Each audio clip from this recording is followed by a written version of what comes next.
Feliz sábado a los que nos están comenzando a ver. Bienvenidos a todos. Vamos a hacer una oración para comenzar. Padre nuestro que estás en el cielo, te agradecemos, Señor, por este momento que estamos teniendo, transmitiendo en vivo, Señor, para nuestros amigos, nuestros hermanos, Señor, para que sepamos un poquito más de la Biblia, tratando de hablar estos temas acerca de tu carácter, Señor. Te pedimos que tú nos bendigas en este momento y te agradecemos por esto. En nombre de Cristo Jesús. Amén. Bueno, para arrancar, tengo un versículo que está en el libro de Apocalipsis.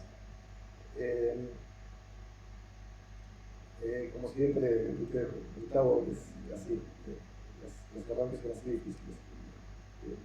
No arranco. ¿Puedes buscarlo vos ahí? Apocalipsis 15:4, no, lo tenés en el 15:4. Como dijo alguien, puede fallar. Algo, si algo puede fallar, seguramente falla. Queríamos darle un versículo de bienvenida en el día de hoy que dice así: ¿quién no te temerá, oh Señor, y glorificará tu nombre? Pues solo tú eres santo, por lo cual todas las naciones vendrán y te adorarán, porque tus juicios se han manifestado.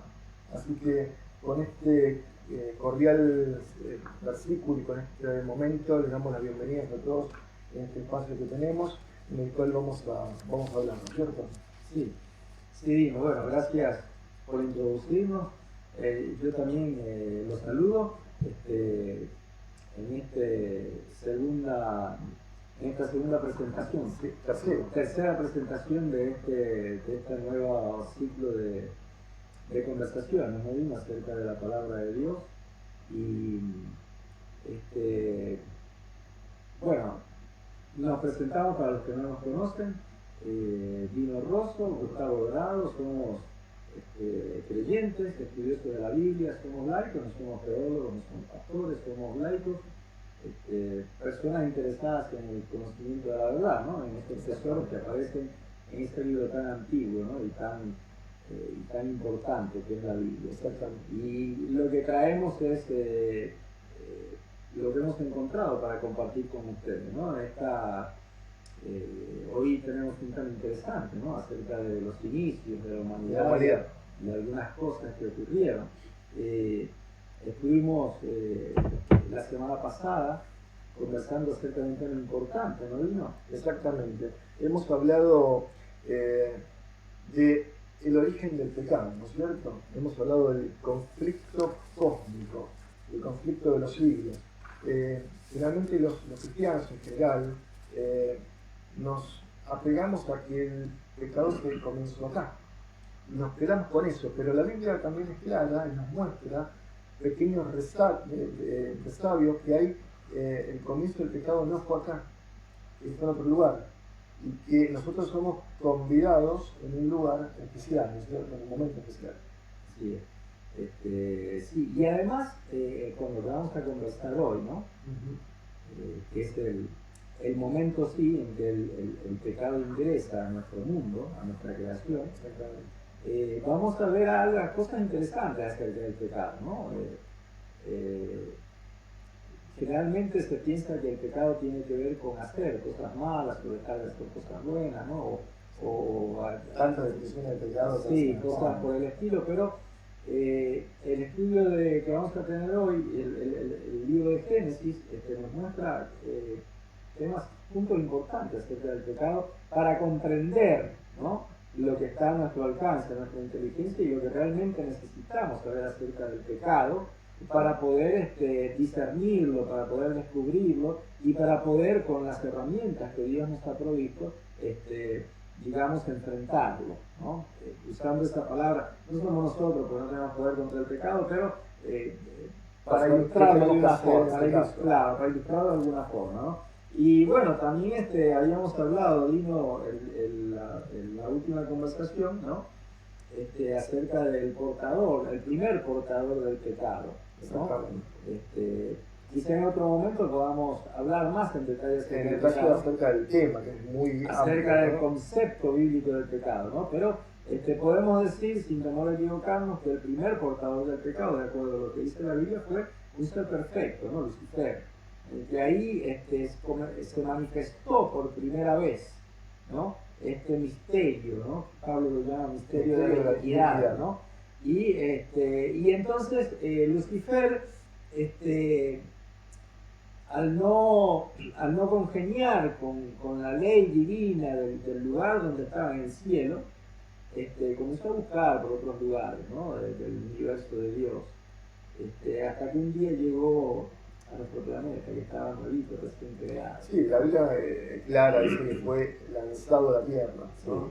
Sí. O sea, lo hablábamos la semana pasada, es una prisión en la cual está él y sus ángeles, son los demonios que nosotros conocemos como demonios, en realidad son ángeles caídos, y en dos lugares de la Biblia habla claramente que fue arrojado a la tierra. De hecho, hay uno que dice que con su cola arrastró la tercera parte de los ángeles como una cantidad, no como una cantidad específica, sino como una cantidad figurada, ¿no es cierto? Que fue mucha cantidad. Sí, una parte importante. Sí. Cuando habla de estrellas, habla de ángeles, ¿no? Porque recuerden que si nosotros vemos los pasajes del bíblico donde habla acerca de la creación, especialmente de Lucifer, habla acerca de un lucero, ¿no? Dice que lo compara con un lucero, Lucifer. Claro. Por lo tanto, cuando la Biblia habla de estrellas en este contexto, ¿no? En este contexto está hablando de ángeles. Exactamente. Y justamente, bueno, a partir de ese momento, sucede la siguiente parte, ¿no es cierto? Que es la que venimos a trabajar hoy, ¿no es cierto? Que es la creación en términos de el comienzo y la caída. Solamente ese segmento. Y ese segmento, que es un motivo de estudio muy enorme. De hecho, tenemos, quizás no hagamos tanto hincapié en cómo fue exactamente la creación. Lo que sí podemos decir es que la creación fue en 7 días literales. ¿Sí? 7 días literales que están marcados, y la Biblia está escrita en 3 idiomas, en hebreo, en arameo y en griego. Están marcados en días literales y no son días que significan millones de años. Algunas personas lo tienen de esa manera. Pero vamos a leer algunos textos así de cómo fue el formato de la creación, ¿sí? Leo Génesis, capítulo 1, versículo 1, dice: en el principio Dios creó los cielos y la tierra estaba desordenada y vacía, y las tinieblas estaban sobre la faz del abismo, y el Espíritu de Dios se movía sobre la faz de las aguas. Acá tenemos la primera existencia de una de las primeras de la persona de Espíritu Santo, una de las personas de Dios, ¿no es cierto? Y dijo Dios: sea la luz, y fue la luz, y vio la luz que era buena, y separó Dios el día de las tinieblas, y llamó Dios a la luz día, y a las tinieblas llamó noche, y fue la tarde y la mañana un día. Y aquí se empiezan a suceder, ¿no? Porque el siguiente día, esto cuando se separa la luz de las tinieblas, no está hablando del sol y la luna, no está hablando del sol, del día y la noche, está hablando de las tinieblas y de la luz, ¿no? Separa ese detalle y comienza el día y lo separa en dos partes al día, en tarde y mañana. La tarde comenzaba cuando caía el sol, ¿sí? Cuando oscurecía, y a la mañana siguiente era la segunda parte del día, cuando aclaraba, y se cerraba el día con la noche siguiente. Como no había sol, es todo un misterio cómo se estacionaba esto, ¿no es cierto? Lo que sí sabemos es que fue el día 1, y después dice que abrió la expansión de los cielos, ¿sí? En el versículo 7, y fue la tarde y la mañana del segundo día, y después dice que juntó los cielos por un lado, el mar por el otro, ¿sí? Y después en el tercer día crea a los exactamente, no, pero aparte crea la vegetación, ¿sí? Y fue el tercer día, y el cuarto día recién ahí crea el sol y la luna. Entonces comienza a hablar del sol y la luna de una manera muy especial, ¿cierto? Que uno iba a separar el día de la noche, ¿no es cierto? Y después de eso comienza, crea a los aves y a los reptiles. Y después de las aves y los reptiles, en el sexto día, arranca con los animales. Pero todo lo que hizo desde ese momento, todo lo hizo con la palabra. Todo lo dijo y fue hecho. Mandó y existió, exactamente. Mandó y existió. Su palabra era el poder, tenía el poder. Excepto cuando hizo al hombre. El hombre se tomó su trabajo con sus manos y lo formó de la tierra y sopló en su nariz, como dice el versículo, soplo de vida, y el hombre fue un ser viviente. Un alma viviente. Un alma viviente. La versión dice un alma viviente. El alma en concepto de ser humano, carne, con el espíritu, ¿cierto? De vida. Y eso fue el concepto de alma viviente, ¿cierto? Y ya ahí existió el hombre, y ahí crea a la mujer, ¿sí? Ahora, no al hombre, sino al macho, y creó a la mujer, al varón. Y el varón tomó a la mujer, del varón y la mujer forman lo que se llama el Adam, que es el hombre como especie. No existe la especie si solo existe uno de los dos. De hecho, en Génesis 5.2 les puso nombre a los dos el día que los creó y los llamó a los dos Adán. Adán, porque en realidad es la especie humana. A los dos los llamó Adán. Después Adán, por su lado, ya los llamó varona por una vez, y después de pecar los llamó Eva. En dos oportunidades diferentes le puso nombre a Eva, que es la que conocemos nosotros, a Eva, y no varona. Varona le puso antes de que fuera, porque dice que de su hueso fue tomada. Como él era varón, él la llamó varona porque de su hueso fue tomada. Ahora, y la llamó Eva después porque fue madre de todos los vivientes, ¿no es cierto? En este concepto casi te diría poético, es creado el hombre en la tierra. ¿Sí? Sí, la verdad es que podemos detenernos mucho tiempo en este primer capítulo, ¿no? Pero la creación no está puesta ahí, el relato de la creación no está puesto solamente para informarnos del orden que fueron creados. Sí, hay mucho más ahí, ¿no? De hecho, vamos a ver un poquito más adelante que toda la estrategia satánica en contra de Dios está basada, ¿no?, en el poder creador de Dios y en la autoridad creadora de Dios, ¿no? Exactamente. Y todo lo que se deriva de ahí, ¿no? Y lo que se deriva de ahí. Entonces, cuando Dios nos cuenta que la tierra estaba desordenada y vacía, cuando el escritor, como Moisés, escribe eso,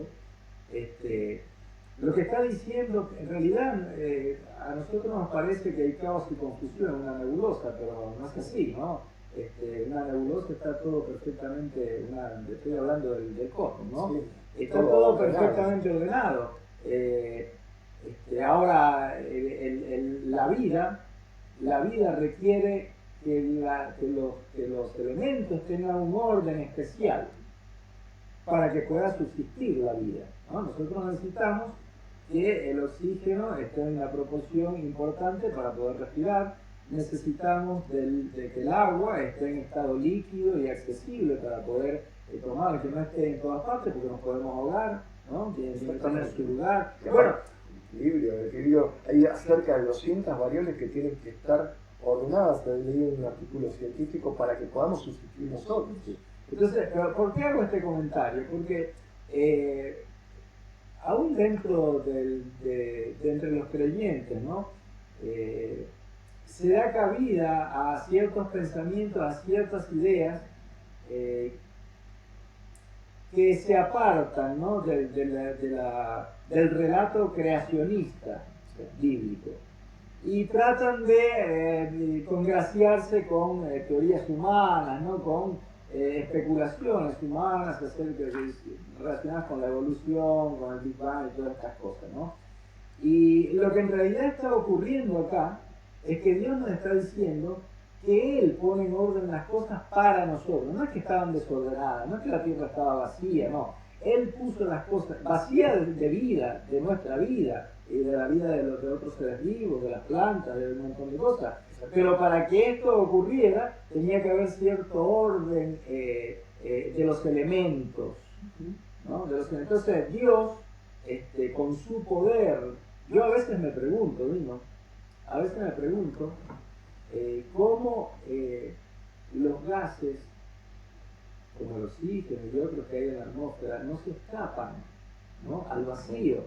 Lo normal sería que si una nave de estación espacial, una de estas aparatos de fabricación humana que son colocados ahí fuera de la atmósfera terrestre, si se llega a abrir una puerta, alguna cosa, si hay una perforación, se va todo, se acaba todo. No tiene más Es todos los gases vitales que hay dentro de ese ambiente son absorbidos por el vacío.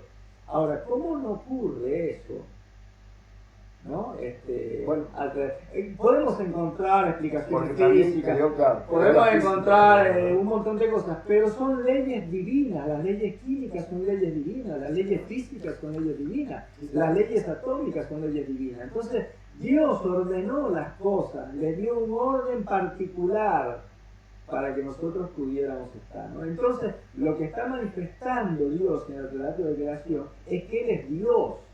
Él puede hacer cosas que son inimaginables para nosotros, son imposibles para nosotros. Que nosotros apenas descubrimos. Que apenas estamos descubriendo y nos maravillamos. Lamentablemente las atribuimos a cosas naturales. Pero es el poder de Dios, ¿no? Eso que vos mencionabas acerca del día y la noche sin que todavía hubiera sol ni luna, porque apareció en el cuarto día, ¿no? Eso es otro prodigio de Dios. Dios es luz, dice el Evangelio de Juan, ¿no? Dios es luz. Entonces, Dios está manifestándose. En el relato está presente. No quiero spoilear todo el relato, pero en algún momento vamos a estar iluminados no por el sol de la luna, sino por la gloria de Dios, dice Apocalipsis. Así es. Entonces, lo que Dios está mostrando, Dios nos está explicando a nosotros cómo es que aparecimos. Lo que Dios está es diciéndonos que aparecimos, y nos está diciendo quién nos hizo aparecer. Y nos está diciendo que solo es posible porque Él es Dios. Justamente lo que yo te quería decir, porque tú tienes la misericordia de formar sus criaturas y cuidarlas, y a través del tiempo. No es que solamente la regó en un planeta y se fue a otro lugar, sino que históricamente acompaña, digamos, acompaña la historia de las personas, de toda la raza, de toda la especie. Claro. La vida natural no es natural en el sentido que nosotros entendemos, ¿no? Que ocurre naturalmente. No. La vida natural no es un ente la naturaleza. La vida natural es un prodigio de Dios continuo. Ningún gas escapa, ninguno de los gases vitales que hay en la atmósfera se escapan al vacío porque Dios nos mantiene ahí, por las leyes que estableció, ¿no? Entonces, y esto, yo me adelanto un poco, pero es interesante comparar esto con el relato del diluvio, ¿no? Y vamos a ver que lo que pasó en el diluvio, ¿no?, es que Dios por algún momento permitió que las cosas volvieran, los elementos volvieran a su estado original, ¿no? Porque dice que caía agua de arriba, salía agua de abajo, se abrió la ¿no? fuente de la tierra y salía agua de abajo, que era el estado inicial de la tierra, porque dice que estaba cubierta de agua. Entonces, ¿quién mantiene los límites? ¿Quién le dice al mar? Esto lo podemos leer en el libro de Job, ¿no? ¿Quién le dice al agua de aquí no pasa? Job 38. La gravedad, la fuerza centrífuga de la rotación de la Tierra. No, Dios. No que te van a decir que no existe la fuerza centrífuga.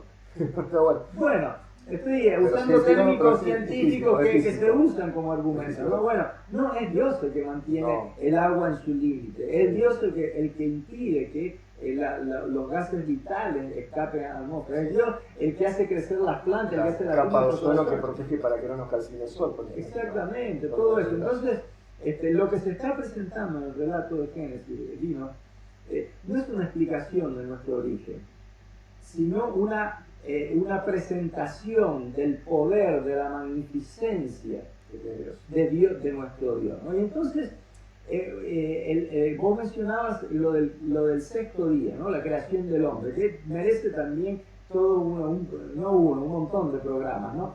Pero lo interesante o lo importante, digamos, de esto es que Dios creó a un ser a su imagen y semejanza.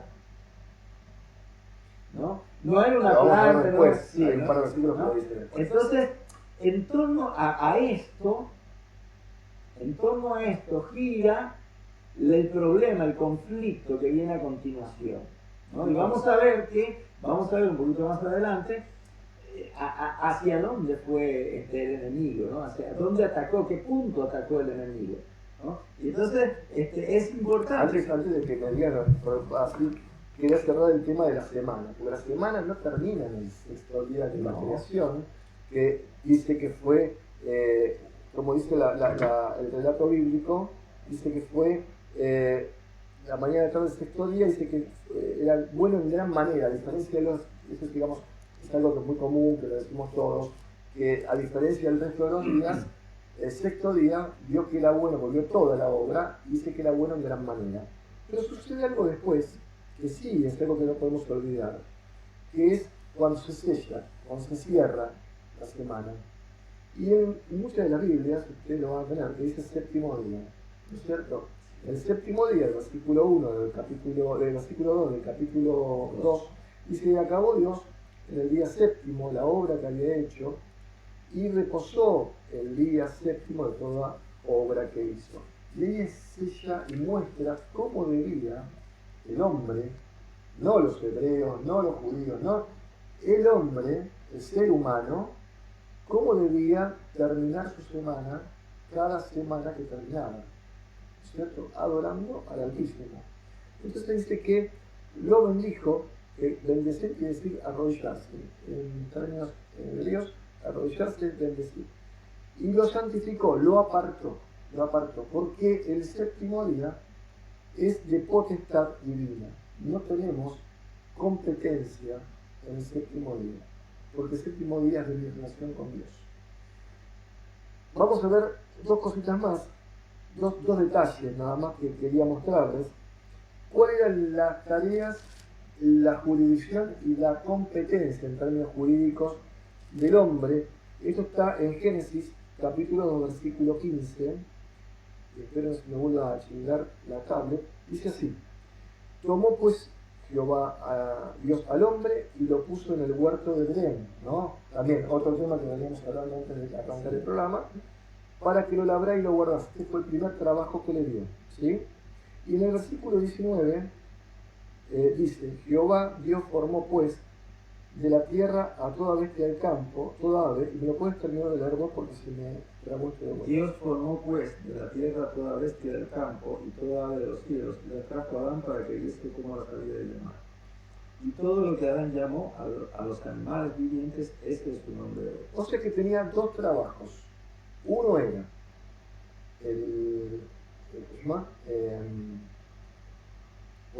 labrar la tierra, y el otro era ponerle nombre a los animales, ¿cierto? Esos son sus primeros trabajos.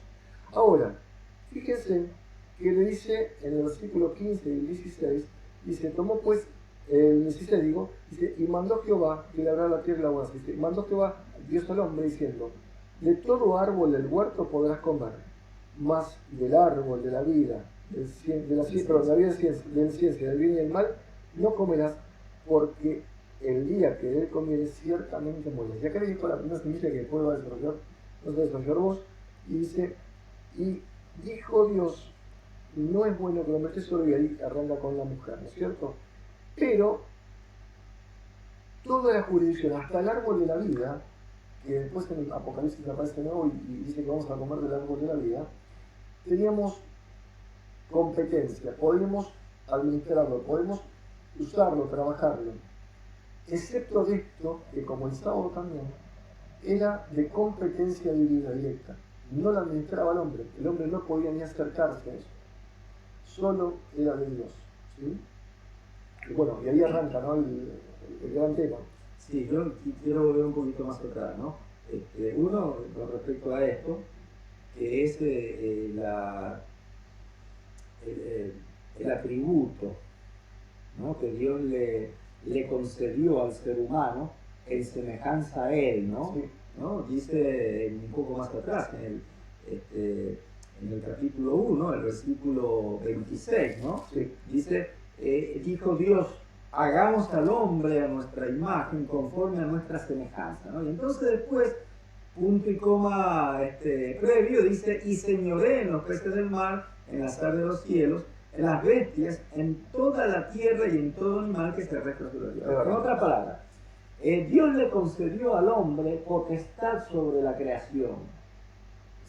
¿No? En eso, el hombre no es omnipotente como Dios. No lo puede crear. Sí, pero además el poder, el señorío que tiene Dios sobre el universo, de alguna forma se lo transmitió como semejanza, ¿no? Al poder señorear la tierra, ¿no? Dice, señoree en los peces del mar. O sea, en toda la creación, Dios le concedió al hombre la potestad de señorear. En otras palabras, lo que Dios era al universo, el hombre era a esta creación, ¿no? En eso nos parecemos a Dios, ¿no? En una de las cosas nos parecemos a Dios, ¿no? Pero entonces, después aparece en el capítulo 2 el tema del sábado. Nosotros conocemos hoy como sábado, ¿no? Pero en realidad en el relato dice el séptimo día. Es el término más apropiado.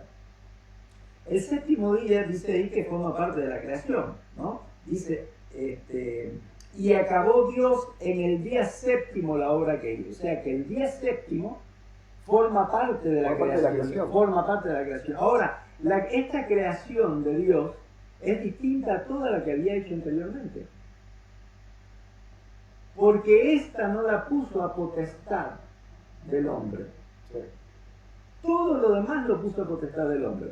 Las aves de los cielos, los animales, los peces, las plantas, todo eso lo puso a potestad del hombre. Pero no es el séptimo día. Ahora, fíjense que interesante que el séptimo día no es una creación física, sino que es tiempo. Tiempo. Y el hombre no tiene ninguna potestad sobre el tiempo. No puede manipular el tiempo, no puede crearlo, no puede destruirlo, está sujeto. No puede avanzar ni atrasar. No lo puede detener, ni siquiera lo puede detener. No digamos avanzar o atrasar, ni siquiera lo puede detener, ¿no? Entonces, Dios se aseguró que esa parte de la creación es inalcanzable a la potestad del hombre. ¿Por qué?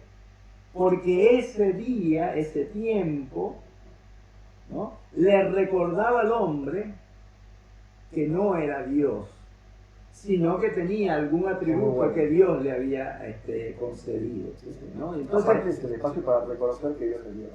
Exacto, cada séptimo día de la semana, el hombre, después de señorear sobre toda la creación, el séptimo día de la semana se recordaba a sí mismo que no es Dios, que Dios es su creador. Y entonces Dios apartó ese tiempo, apartó ese día, ¿no?, para que el hombre se deje a un lado su potestad, su señorío, su poder, su inteligencia, lo deje a un lado y se incline, ¿no?, ante la potestad de los cielos. Ante la potestad de los cielos, ¿no? Entonces, este punto es muy importante porque vamos a ver más adelante que un punto central en la controversia entre el bien y el mal es el séptimo día.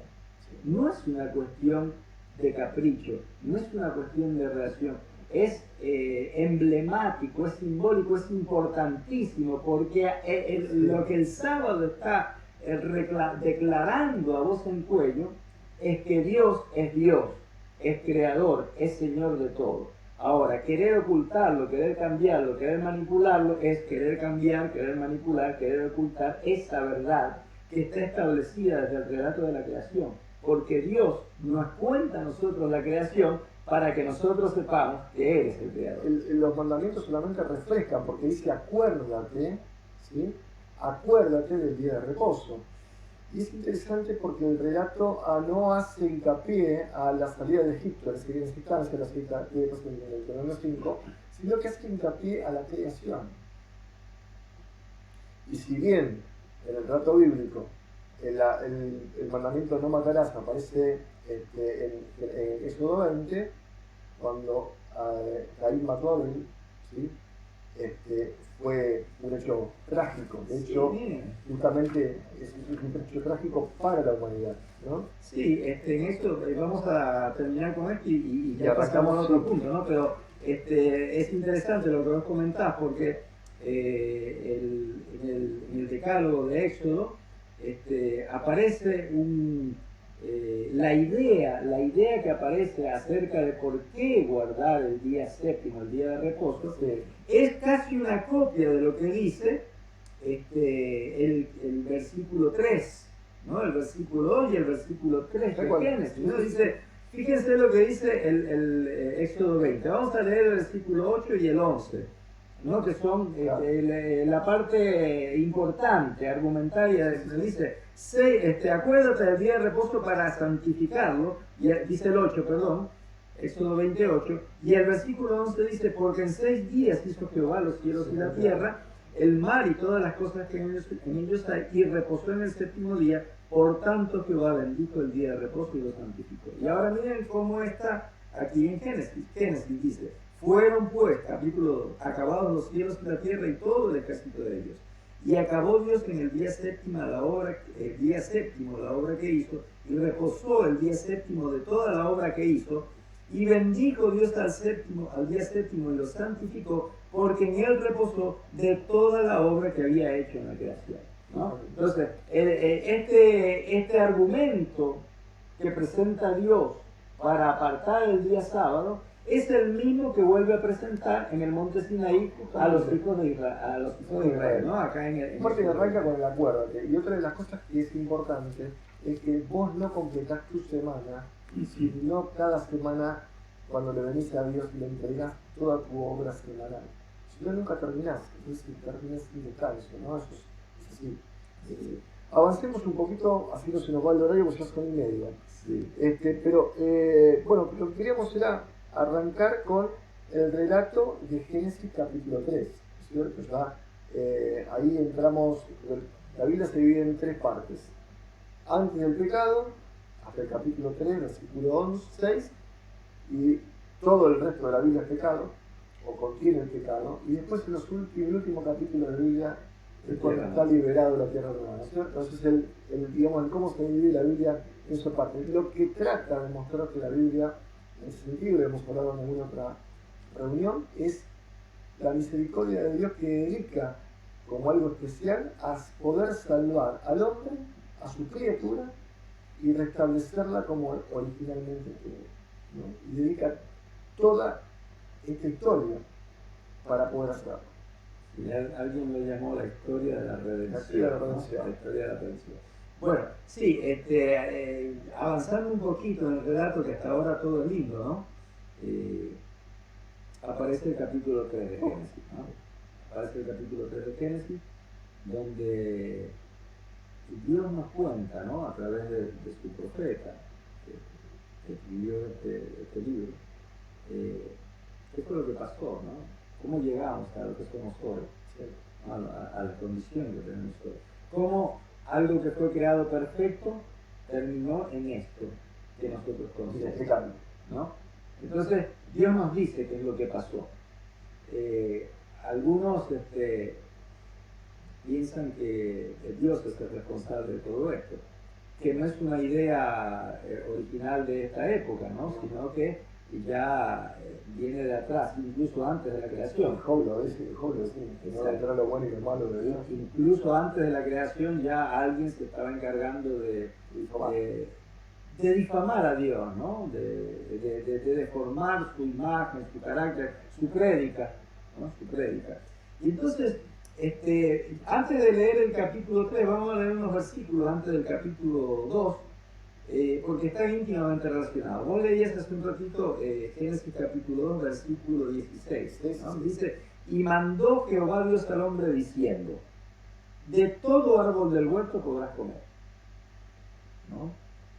Más, versículo 17, del árbol de la ciencia del bien y del mal no comerás, porque el día que de él comieres ciertamente morirás. Bueno, de acá podemos pasarnos horas hablando, pero vamos a destacar un par de cosas.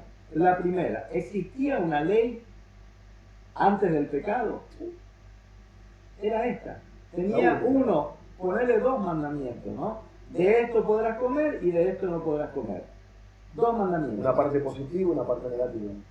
¿Era ley? Era ley. Era ley. Ahora, con lo cual podemos digamos, podemos decir que la ley del Sinaí no es la primera, no aparece o sea, la ley de Dios no aparece por primera vez en el Sinaí. No. La ley de Dios está presente en todo el universo. Y en nuestro caso, en nuestra creación, además de las leyes físicas, las leyes químicas, las leyes ópticas, las leyes atómicas, todas esas leyes que conservan el orden de la creación, ¿no? De los elementos para que esta creación pueda subsistir así como es, existió esa ley, que podríamos llamarla una ley moral, ¿no? Usando un término conocido, ¿no? Un término conocido. ¿Cuál era la ley de antes del pecado? Bueno, de esto podrás comer y de esto no podrás comer. Vos sabés que hay muchos cristianos sinceros en que dividen las leyes, porque las detectan las leyes morales antes del Sinaí. Entonces le dicen leyes noajinas, salida de Noé. Sí. Cuestión que no es verdad, porque en ningún momento se le daba una orden específica a Noé sobre las leyes estas, sino que aparecen salpicadas, como lo decimos antes, ¿no? El sábado es una, después tenemos a Caín matando a Abel, y así como hay varias leyes que se van mostrando en la creación, ¿no es cierto?, que muestran que son leyes ya existentes. Sí. Y es importante esto acerca de la ley, ¿no? Porque a veces nosotros pensamos, sobre todo los que estudiamos la Biblia y los que profesamos con la fe cristiana, ¿no? La fe cristiana, pensamos que la ley fue puesta por Dios después en el mejor caso, ¿no? En el mejor de los casos, después del pecado, para conducirnos. Y en alguna forma puede ser así, ¿no? Pero no fue solo después del pecado, ya estaba antes, es lo que acabamos de leer. Dios establece su ley. Ahora, lo que sí podemos decir es que esa ley, que antes eran solo 2 mandamientos, si podemos decirlo de esa forma, ¿no? Y que estaban relacionados con cosas que nada tienen que ver con lo que ahora conocemos como no matará, no robará, no cometerá adulterio, porque evidentemente no existía la posibilidad de eso, porque eran seres perfectos, eran seres que no tenían esa inclinación, esa tendencia. Entonces, de más hubiera estado decirle, mira, no matarás, cuando ni siquiera tenía en la mente la idea de lo que era matar, ¿no? Ahora, esa ley que vemos acá en el capítulo 2, que era muy sencilla, muy básica, muy clara, igual que la de hoy, es básica, es clara, es elemental, es la ley de Dios, expresada en un caso para una instancia de la humanidad y en el otro caso para otra instancia diferente de la humanidad. Pero Dios es un Dios de orden, y donde hay orden hay reglas, hay normas, hay leyes. Entonces, mal podríamos decir que la ley de Dios apareció, digamos, con el pecado, y en otro caso más extremo en el Sinaí. En el Sinaí. Entonces, la palabra de Dios, hoy conversábamos acerca del Salmo 19, ¿no? Que en el lenguaje original hay una parte que dice que los estatutos de Dios son eternos, son para siempre, ¿no? Y cuando se habla de eternidad relacionada con Dios, no es de ahora en adelante, no es para siempre de ahora en adelante, no. De eternidad a eternidad. Es para siempre, desde la eternidad hasta la eternidad, ¿no? Entonces, lo que Dios está diciéndonos es que la ley de Él es inseparable de Él, forma parte de su ser, ¿no? Y también está inevitablemente, digamos, relacionada con su creación, incluyéndonos a nosotros. Entonces ahora con esto arrancamos con el capítulo 3. Fíjense que bueno, podemos comentar acerca de esta serpiente, ¿no? La serpiente claramente es el enemigo de Dios, es el adversario, ¿no? En Apocalipsis. No el animal. No. Lo que simbolizaba. En Apocalipsis leemos 12. En Apocalipsis 12 hay una referencia, ¿no? Y Serpiente dice, antigua. Satanás, ¿no? Que es el diablo y Satanás. El diablo y Satanás, la serpiente antigua. Entonces, cuando acá en el capítulo 3 de Génesis se habla de la serpiente, está hablando del adversario de Dios. Ya era adversario de Dios. Sí. No es que en ese momento se volvió, ya era adversario de Dios. Entonces, miren cómo comienza. Por eso es importante tener en cuenta todo lo previo, que es el relato de creación. Dice, pero la serpiente, capítulo 3 de Génesis, ¿no? Y amigos, pero la serpiente era astuta más que todos los animales del campo que Jehová Dios había hecho. Bueno, vamos a hablar sobre esto, ¿no? Está identificando a la serpiente como un ser distinto al resto de los animales creados. O, lógicamente, se está refiriendo a lo que mencionamos un rato, ¿no? Y entonces miren lo que le dijo la serpiente a la mujer. La verdad que lo hablaba. Claro. Le dice, con que Dios os ha dicho, no comáis de todo árbol del huerto. Miren, lo primero que está haciendo la serpiente es cuestionar la ley divina. La que va por positivo y la que va por negativo, todo junto. Ahora, ¿cómo la está cuestionando? La está cuestionando de una manera engañosa. No está diciendo lo que Dios dijo, No. porque lo que Dios dijo es de todo árbol del huerto podrás comer. Y la serpiente le preguntó a la mujer, así que Dios te dijo que no comas de todo árbol del huerto. Mezcló los dos mandamientos para formar un mandamiento falso. Ahora, ¿por qué quería presentar un mandamiento falso y odioso? Porque pero están prohibiendo que comas. Está el huerto sembrado de árboles frutales y te está diciendo que no comas. Ese es el Dios que vos tenés. ¿En ese Dios crees vos? Ese era más o menos el mensaje de la serpiente. Entonces, fíjense, lo que hizo la serpiente fue presentar a Dios como un ser odioso, tergiversando sus palabras. Y no cualquier palabra, su ley, su voluntad, su ley, ¿no? Y entonces, la mujer, bueno, obviamente dice, no es así. No es eso lo que Dios dijo. Lo que Dios dijo es que nosotros podíamos comer de todos los árboles del huerto, menos de ese, porque nos dijo que el día que comiésemos ese árbol íbamos a morir. Y entonces, en este momento, Satanás aprovecha y lanza su primer engaño. Pero lo logra porque establece un contacto con ella.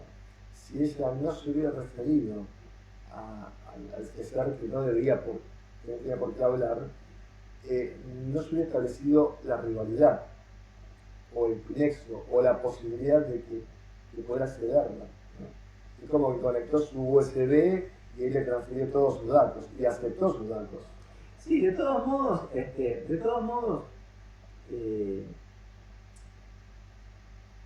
la forma como Dios actúa no es como, porque para nosotros la conducta ideal hubiera sido, no te quiero escuchar porque vos no me estás diciendo algo que no es, Claro. ¿no? Esa es Ahora, ni Dios es así. No. Dios nos escucha a nosotros cada cosa que decimos, cada cosa que nosotros le pedimos cosas que después si las revisamos nos damos cuenta de que son cosas absurdas. A veces nos enojamos con Dios y le decimos cosas que después cuando reflexionamos decimos, ¿y esa cosa le dije yo a Dios? ¿No? Y Dios escucha, nos respeta. Entonces, el problema de la mujer no fue escuchar la voz del adversario, No. sino darle crédito. Darle crédito contrariando la voz de su creador. O cuestionándola. Después lo cuestionó, pero en principio le dio casi el mismo peso a la voz de la serpiente que la de su Dios. Sí, ¿No? Entonces, Satanás aprovechó ese momento de confusión, ¿no? De la mujer. Le dijo, no, Déjame que te diga algo más. No solo te está prohibiendo de deleitarte de todo esto, sino que además te está ocultando algo muy importante.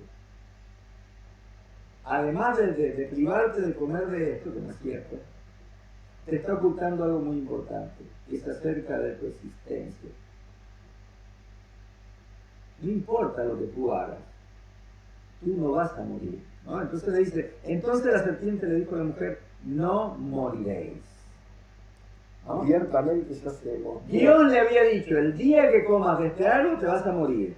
La serpiente le dice, no, el día que comas de este árbol no te vas a morir. No solo eso, sino que además de no morirte, ¿no? Versículo 5, sabe Dios, el versículo 5, que el día que comáis de él, serán abiertos vuestros ojos y seréis como Dios. Un anhelo importantísimo. Sabiendo el bien y el mal. Ahora fíjense qué ironía, ¿no? Porque si nosotros leemos unos versículos más atrás, dice que Dios creó al hombre a su imagen. Ya era el hombre como Dios. Incluso tenía potestad como Dios en su esfera, ¿no? Tenía competencia sobre... Ya era como Dios. Y Satanás le está diciendo, no, eso es todo... ¿No ves que ni siquiera puedes comer de este fruto? Si fuera Dios, podía comer de ese y de este. Pero ciertamente sabe Dios que el día que él comiences, vas a descubrir que realmente eres Dios y Dios no muere, entonces vas a ser inmortal. Entonces, los dos engaños más importantes del enemigo que hoy existen en diversas formas, ¿no? En diversas expresiones, en diversas maneras de presentarse, son estos dos. Por un lado, la inmortalidad, y por otro lado, el poseer, el ser divino, el ser como Dios, ¿no? Y entonces, esto ataca directamente el relato de la creación previo y la corona de la creación, que es el séptimo día. Porque el séptimo día le recuerda al ser creado que es un ser creado y que no es Dios. Entonces Satanás está tratando de sacar del camino todo aquello que pueda traer a la conciencia del hombre esa realidad, que es un ser creado y que no es Dios. Y él le dice, no eres un ser creado, eres Dios y eres inmortal, no necesitas que Dios te dé la vida. A partir de eso es como Dios. Eres como Dios, ¿no? Entonces, ahora, esto es lo que estos versículos que acabamos de leer, ¿no? Estos versículos que acabamos de leer son, digamos, la explicación primaria, la aclaración primaria de todo lo que puede estar ocurriendo en el mundo en relación a la maldad, en relación a todo, ¿no? ¿Qué es la teoría de la evolución? La teoría de la evolución es que el hombre se puede por sí mismo. Que el hombre apareció sin la necesidad de un ser poderoso. Surgió de una explosión que alguna vez ocurrió y entonces a lo largo de millones de años fue surgiendo entre las materias y los organismos unicelulares y se fue desarrollando y fue cambiando toda esta historia hasta ser como es hoy. Y ahora, fíjense, hace poco estaba leyendo un artículo ¿no? Sobre estos dos millonarios que van a hacer naves espaciales, que van al espacio, ¿no? Y que estaban... Y ese y otro más, ¿no? Que andan todos en este tema. Son tan poderosos, tienen tanto dinero, tantos recursos que son capaces de fabricar sus propias naves, ir, pasear y volver, ¿no? Y ofrecerlo como un negocio a otro. Pero además ahora están aventurándose en algo más ambicioso. Ahora están uniéndose, ellos que son adversarios comerciales, están uniéndose para buscar perpetuar la vida. Quieren buscar el secreto de la vida, ¿no? Entonces están jugando a ser Dios. Siempre los hombres jugaban a ser Dios. A medida que tiene más recursos se la cree, no se la va creyendo más. Ahora estos tipos que suben unos pocos kilómetros encima de la superficie de la Tierra y entonces ya se creen con la capacidad, ¿no?, de dejar atrás millones y millones de años de evolución y ser ellos los artífices de su propia existencia y los creadores de su propia existencia. Este es el engaño de Satanás. Es el engaño de Satanás. Seréis como Dios, no moriréis. Bueno, pero eso lo tenés en las personas. Nadie te puede decir que tiene pensado morir. Siempre que vos te ves al espejo, pensás que vos vas a vivir años. ¿Sí? Te puedes llegar a cansar de vivir. De mayor. Pero en realidad el espíritu, como dice Eclesiastés, el espíritu de eternidad fue puesto en nosotros. ¿Sí? No sé si en el momento de caer, pero para mí fue puesto en la eternidad, el espíritu de eternidad fue puesto desde el comienzo, para ser eterno, pero con Dios. Es el plan de Dios. Es el plan de Dios. Dice Juan 3:16, que Dios amó de tal manera al mundo que envió a su Hijo para que todo aquel que en él cree no se pierda, sino que tenga vida eterna. O sea, la eternidad es otra cosa que nos asemeja, que nos asemeja a Dios cuando Él nos creó para vivir eternamente. Exactamente. ¿No? Es un atributo que Dios nos dio para parecernos a Él. Ahora, no está en nosotros la eternidad, está en Él. Está en Él, ¿no? Y entonces, y entonces ahora pasamos a una instancia que está en el temario de conversación de hoy, que es el árbol de la vida, ¿no? Estamos en el huerto de Edén, había muchas cosas, y entre las cosas que había, además del árbol de la ciencia del bien y del mal, estaba el árbol de la vida. Entonces, el árbol de la vida era el árbol del cual comían Adán y Eva para mantenerse vivos por la eternidad. Exactamente. ¿No? Por esa te lo leo de acá. A ver. Dice versículos 22 al 24, dice, y dijo Jehová Dios, he aquí el hombre es como uno de nosotros, sabiendo el bien y el mal. Ahora pues, que no alargue su mano y tome también el árbol de la vida, y coma y viva para siempre. Lo sacó Jehová del huerto del Edén, para que lo labrase de donde fue tomado. Y echó pues fuera al hombre, y puso al oriente del huerto del Edén querubines, y una espada encendida que se removía por todos lados para guardar el camino del árbol de la vida. O sea, un protocolo de emergencia. Sí, y es interesante, dime, porque lo que Dios está diciendo, ¿no? Porque Dios sabe que nosotros no somos como Él, en el sentido de deidad. Seguro. ¿No? Entonces dice acá, lo que Dios debe estar queriendo decir es, he aquí el hombre se cree uno de nosotros, ¿no? Entonces, sabiendo, porque creen que saben el bien y el mal. Entonces, dice ahora, que no alargue su mano, no sea que se siga creyendo con más razón, Claro, ¿no? Porque, y que siga viviendo y que siga creyéndose ese engaño, porque si el hombre vive, no es porque en él está el poder. No, aparte sino eternizar la pelea entre el hombre y Dios. Claro, y entonces dice, para que no alargue tu mano y tome el árbol y coma y viva para siempre. Y Dios lo sacó del huerto de Edén, ¿no? Y entonces puso esas espadas para que no se acercara, para decir al hombre, mirá, Lo que te perdí. sí, pero además de eso dice, mirá, ¿vos te crees que sos como Dios y que tenés vida en sí mismo, en ti mismo? Bueno, a ver cómo vas a hacer ahora que no tenés del árbol de la vida que yo te doy. Demostrame ahora que vos sos eterno. Demostrame ahora que vos sos Dios. Sí, que no podés depender de mí. Que no necesitas. Eso es independiente de mí. Y entonces a partir de ahí los hombres comenzaron a morir. A partir de esa fecha los hombres comenzaron a morir, ¿no? Bueno, no sé cuánto tiempo nos queda, No pero queda nada, pero vamos a hablar sobre el protoevangelio. Introducimos eso. Exactamente. Vamos a ver, hay un versículo que es emblemático en la Biblia y creo que muestra que existía el plan de salvación, que vamos a ver la semana que viene. Dice, es el capítulo 3, versículo 15, dice, y pondré enemistad entre ti y la mujer, entre tu simiente y la simiente suya, esta te herirá en la cabeza y tú le herirás en el calcañar. Lo que estaba mostrando aquí era, de forma simbólica, el plan de salvación que había pergeñado Dios antes del comienzo de los tiempos.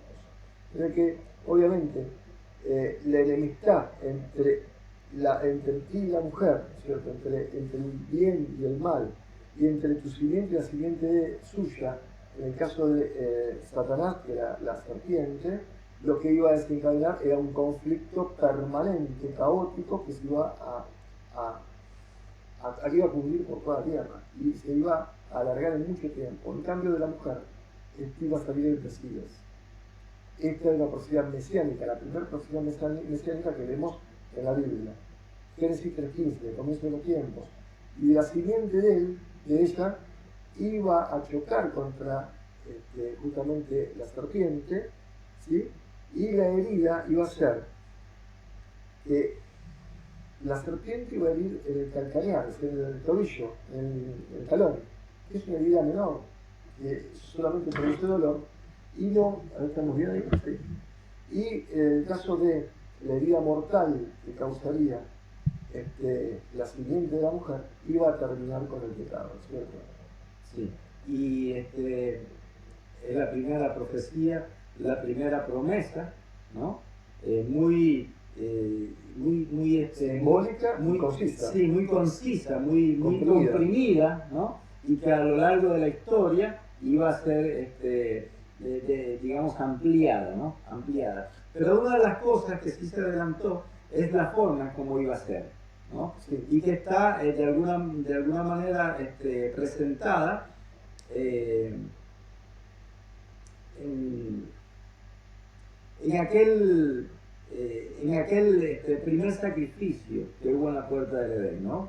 Dice uno de los efectos del pecado fue descubrir la desnudez, descubrir la muerte, porque cuando dijo que ciertamente morirás, era una ley que no tenía cambio. Tenía que haber una víctima por la transgresión, y esa víctima no iba a ser el hombre, porque el hombre iba a estar cuidado por Dios mediante el establecimiento de un sistema de sacrificio, que eran simbólicos, porque el sacrificio no te quita el pecado, pero sí es un símbolo de arrepentimiento y de alinearse nuevamente con el Creador. El versículo 21 dice: Jehová Dios hizo al hombre y a su mujer túnicas de pieles y los vistió, ¿no? Es también un simbolismo impresionante, ¿no? El de ser cubiertos, ¿no? por un animal inocente que murió para poder ceder esa piel, ¿no? Para poder ceder esa piel. Y esto es un símbolo maravilloso de la justicia de Cristo que nos cubre, que más adelante en el relato bíblico, en los evangelios, se presenta como tal, aunque también en el Antiguo Testamento, en ciertos lugares.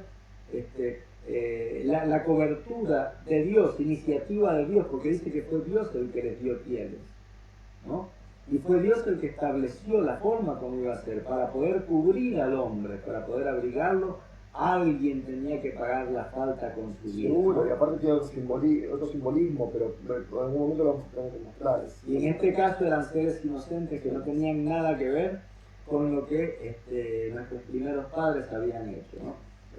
Y entonces esto, ahora sí, se abre el primer capítulo de la historia de la redención. Dios no solamente les dice a nuestros primeros padres que eso no va a quedar así, sino que les dice de alguna forma, con símbolos, cómo va a ser el rescate, ¿no? Y entonces eso es lo que vamos a ver ahora a través de la historia de la Biblia. Bueno, y la idea es esta, ¿no? Es poder conversar. Nos quedó un tema que es el sistema de sacrificios instaurado en el Edén. Lo vemos después vamos a ver la semana que viene con Caín y Abel, ¿no es cierto? En el que ofrecen el primer sacrificio. Y antes del Sinaí, también Noé ofrece sacrificios y habla de animales puros, de animales impuros. Lo vamos a ver, ¿sí? Más adelante. Por ahora vamos a quedarnos acá. Ya pasó una hora de tiempo, ¿sí? Y desgraciadamente no lo podemos hacer más largo, habría muchas más cosas que decir, pero sí las que decimos son las que realmente hablamos y salen del corazón, salen de la Biblia, no hay otra fuente que nosotros estemos usando. Así que bueno, antes de que Gustavo haga la oración final, los invitamos a la semana que viene para juntarnos nuevamente para hablar en 2 semanas, para hablar acerca del plan de salvación. El plan de salvación que justamente habla de todos los sacrificios. Y así está encadenada esta charla, ¿no es cierto? Vamos a estar Les recuerdo, los primeros viernes de cada mes y los terceros viernes de cada mes. Esto que hicimos en el día de hoy porque queremos acelerar justamente este proceso, ¿no? Es una pena hacer un programa por mes, hacer uno cada 15 días, lo podemos hacer nosotros y realmente es más para juntarnos un poquito más. Así es. Bueno, Dino, vamos entonces a saludar a nuestros amigos, a las personas que nos han acompañado y que después seguramente van a poder vernos en el canal de YouTube. Y vamos a despedirnos con una oración. Claro.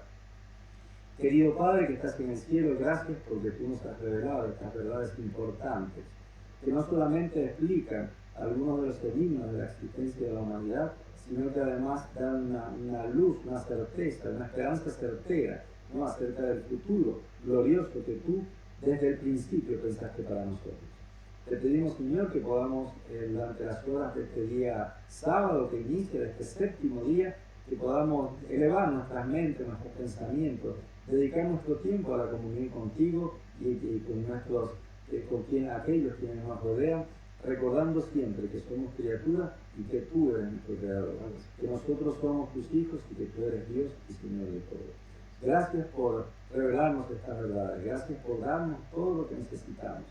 En el nombre de Jesús. Amén. Y acuérdese, no tengas miedo, porque la verdad está en la Biblia.